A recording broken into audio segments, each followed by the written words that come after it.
দাঁড়িয়ে আছো তুমি আমার গানের পারে, আমার সুরগুলি পায় চরণ, আমি পাইনে তোমারে।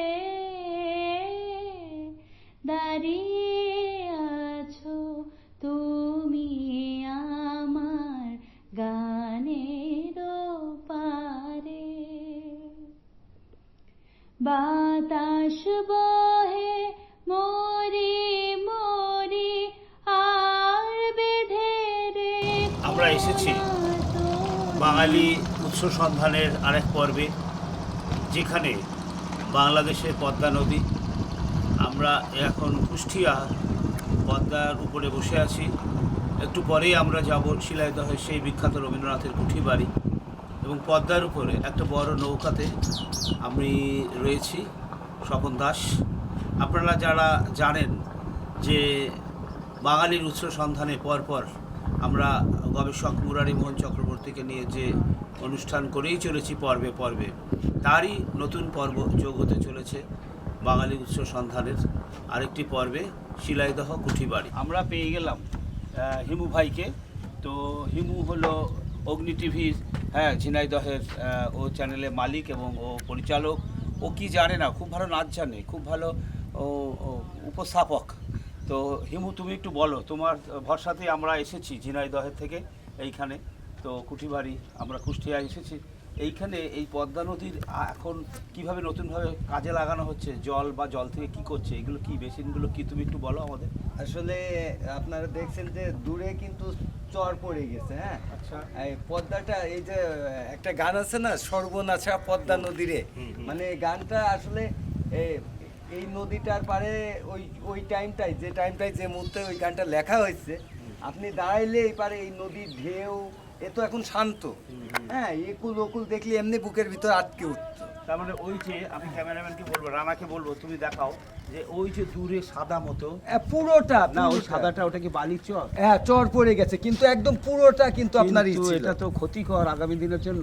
হ্যাঁ, পদ্মা নদী তার তো হারাচ্ছে, হ্যাঁ, তার ঐতিহ্য হারাচ্ছে। ঠিক আছে, তো আমরা এখন যেটুকু জল পেয়েছি। আচ্ছা, পদ্মার জলটাকে একটু দেখাও, কিরকম একটা সবুজ সবুজ কেন দেখাও তো এইখানে, এটা কিরকম সবুজ। আমি তো মেঘনা নদী গিয়েছিলাম, এরকম জল পেয়েছিলাম। আসলে এই জলটা সবুজ হওয়ার পিছনে সবুজ কারণ কি নোংরা হচ্ছে বলে?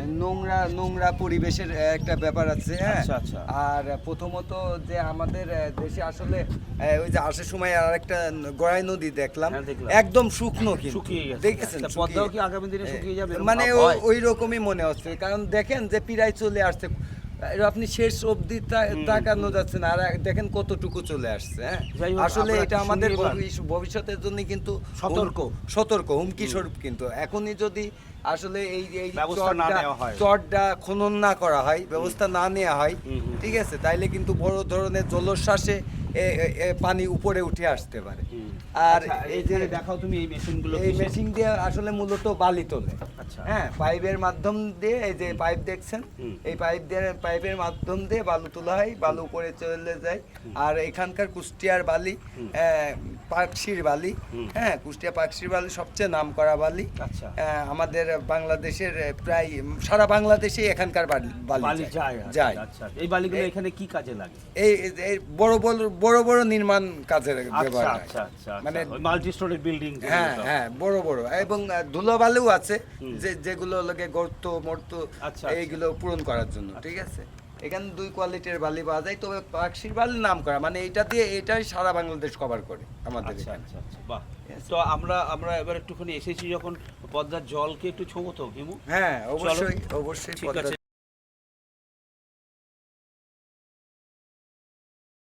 এবার আমি হিমুর সাথে নিচে এসেছি, হিমুর ভরসায় তো এখানে রয়েছি। তো হিমু, আমাকে একটু পদ্মার জল থাকাও হাতে।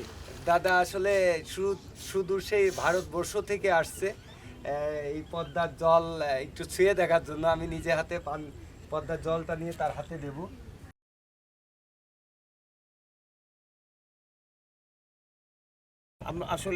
আমরা এসেছি ভারত থেকে, এবং বাঙালি উৎস সন্ধানে মুরারি মোহন চক্রবর্তীর গবেষণায় আমি স্বপন দাস আমার পরিচালনায় যে আমরা পর্বে পর্বে করে চলেছি, এবং এইখানে কিন্তু আসার কথা ছিল আমাদের যে ভিডিওগ্রাফার আমারই ভাইপো অরিজিৎ দাস, কিন্তু এটা না গণ্ডগোল হয়ে গেল, ভিসাতে তার নামটা পাল্টে গেল। হাইকমিশন, বাংলাদেশ হাইকমিশন থেকে যখন তার পাসপোর্টে আছে নাম অরিজিৎ দাস, কিন্তু ভিসাতে এলো সেকেন্দার দাস, ফলে আর সে আসা হলো না। ওইটা মানে ঠিক করতে গিয়ে, রেকটিফাই করতে গিয়ে আমরা চলে এসেছি, এখনো হয়নি, 15 দিন পর দেবে, আরও 15 দিন লাগবে।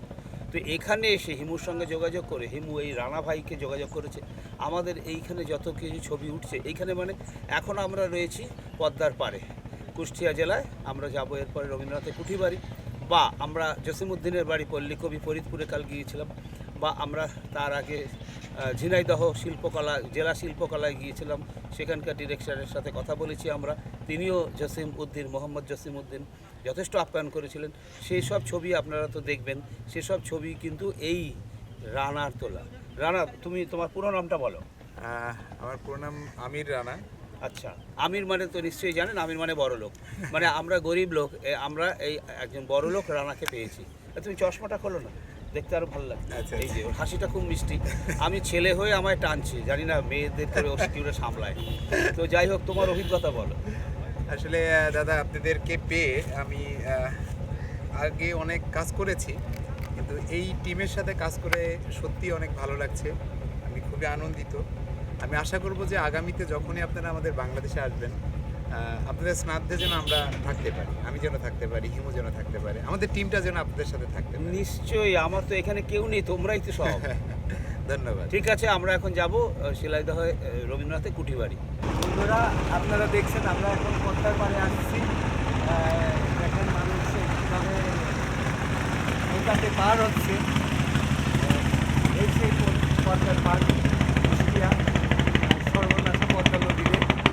যাই হোক, এখানে আসবেন, এখানে আসতে হবে, আসলে মনটা ভালো লাগে, কারণ আমি ঝিনাইদহের সন্তান।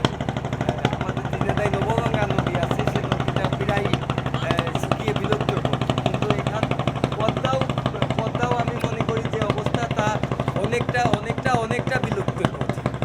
তা আমি সরকারের দৃষ্টি আকর্ষণ করব যে আমাদের নদী যেন বেশি থাকে, আমরা মাছে ভাতে বাঙালি, আর পানির পরিবেশটাও ভালো না। সব মিলিয়ে আশা করি সরকার এদিকে খেয়াল রাখবেন। সবাই ভালো থাকবেন, সুস্থ থাকবেন। পৃথিবীর পক্ষ থেকে সবাইকে ধন্যবাদ। দাদা, আপনি কি কোথায় এসে এই কুলফিটা পেলেন, যদি আমাদেরকে একটু বলেন। এই জায়গাটাকে তো বলছে কুষ্টিয়ার শিলাইদহের কুঠিবাড়ি। সেইখানে শুনেছি আগেই, আমরা যখন ভারত থেকে আসি, যে এখানে নাকি ভালো কুলফি পাওয়া যায়। হ্যাঁ, এবং খাচ্ছি, সত্যিই খুব ভালো টেস্ট, এবং এটা দাম বেশি লাগছে, নয়তো ইচ্ছা ছিল আরেকটা করে খাওয়া। আমরা তো স্পন্সর পাই না, কিন্তু আমরা তো স্পন্সর পাইনি, নিজেদের পকেট থেকে 50 টাকা করে ডাবল 50 খাওয়া, এটা পকেট কাঁদবে, এরপরে ফিরে যেতে হবে। তাই ভালো, খাবারটা ভালো। আচ্ছা, আমি একটু দিদির অনুভূতি নিই। দিদি, একটু বলবেন যে আপনার, আমি কালকে থেকে শুনছি যে আপনি ইন্ডিয়া থেকে দাদার সাথে বলতে এসেছেন যে কুষ্টিয়ার কুলফি হচ্ছে বিখ্যাত, এবং কালকে দাদাকে আমার সামনেই বলেছিলেন যে আপনি অবশ্যই যেন দাদা আপনাকে কুলফিটা খাওয়াই। তো সেই হিসেবে এই কুলফিটা, কুষ্টিয়ার বিখ্যাত কুলফি, আপনার কাছে কেমন লাগছে? সেই আমার না জানা ভালোবাসার কুলফি এখন আমি খাচ্ছি, খুব ভালো লাগে। আচ্ছা, ঠিক আছে, যাবার সময় আর একটা খাওয়াবো। দাদা বলেন, দিদি এই ওদিকে খাইয়ে কেমন লাগছে? বৌদিকে বলে নয়, যে কোনো মানুষকে কিছু খাওয়াতে পারলে তো একটা তার তৃপ্তি আলাদা, আর নিজের লোক তাকে খাওয়াতে পারলে আর একটু বেশি তৃপ্তি, এটাই। ধন্যবাদ। বলেছিলে গো ভালোবাসি গো, আজ কেন গো এমন হলো? বলেছিলে গো ভালোবাসি গো, আজ কেন গো এমন হলো? এমন হলো, এমন হলো। প্রাণ ভরিয়ে তৃষা হরিয়ে মোরে আরো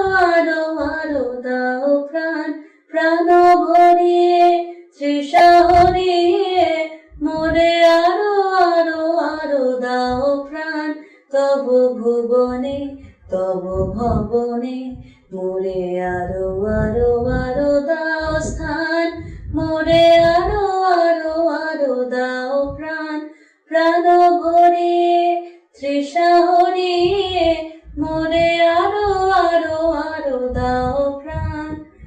আরো আলো আরো আলো এই নয়নে প্রভু ঢালো, সুরে সুরে বাঁশি পড়ে তুমি আরো আরো আরো দাও দান, মোরে আরো আরো আরো দাও প্রাণ। প্রাণ ভরিয়ে তৃষা হরিয়ে মোরে আরো আরো আরো দাও প্রাণ। প্রাণ ভরিয়ে তৃষা হরিয়ে মোরে আরো আরো আরো দাও প্রাণ। প্রাণ ভরিয়ে তৃষা হরিয়ে মোরে আরো আরো আরো দাও প্রাণ। তব ভুবনে তব ভবনে মোরে আরো আরো আরো দাও স্থান, মোরে আরো আরো আরো দাও প্রাণ। প্রাণ ভরিয়ে তৃষা হরিয়ে মোরে আরো আরো আরো দাও প্রাণ।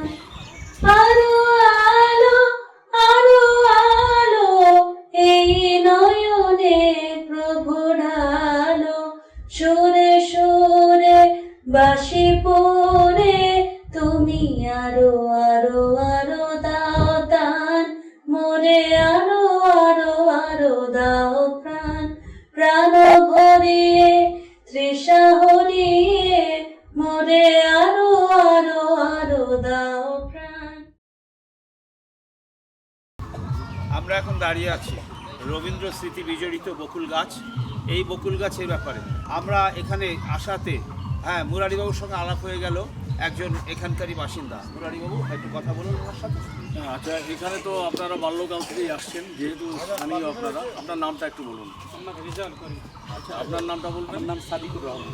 আপনার স্থানীয় মানুষ, তাহলে ছোটোবেলার থেকে তো এখানে আসছেন, দেখছেন তখনকার দেখা আর আজকের দেখা কি পার্থক্য, বা আগের দেখার কীরকম কি মনে আছে যদি একটু আপনি জানান। আগে যা ছিল এখানে আপনার যা ভিডিও করছেন বা দেখছেন, পরে যেগুলো দেখছেন ওনারা ভারত থেকে এসেছেন, কলকাতা থেকে এসেছেন। তো আমরা সম্মিলিতভাবে আমরা যে বাঙালি, আমরা যে ধর্ম ভেদাভেদ ভুলে যে আমরা এক কথায় যে আমরা বাঙালি, ভাষা বাংলা আমাদের মাধুর্য আছে। আমাদের এটাও কিন্তু নদিয়া জেলা, এটা কিন্তু আর আদার্স কোনো জেলা, নদিয়া জেলা। যেহেতু নদিয়া জেলার আমরা বাসিন্দা, আমরা সবাই সুন্দরভাবে একসাথে গ্রুপ ছবি নিতে চাচ্ছি। ঠিক আছে, সবারই নিয়ে নিন। ছোটদের বলিতে ব্যাকুল সুধাইল না কেউ, আমি হৃদয়ের কথা বলিতে ব্যাকুল সুধাইল না কেউ। বাতাস বহে মোরি মোরি আর বেঁধে রেখো না তোরি, এসো এসো পার হয়ে মোর হৃদয় মাঝারে দাঁড়িয়ে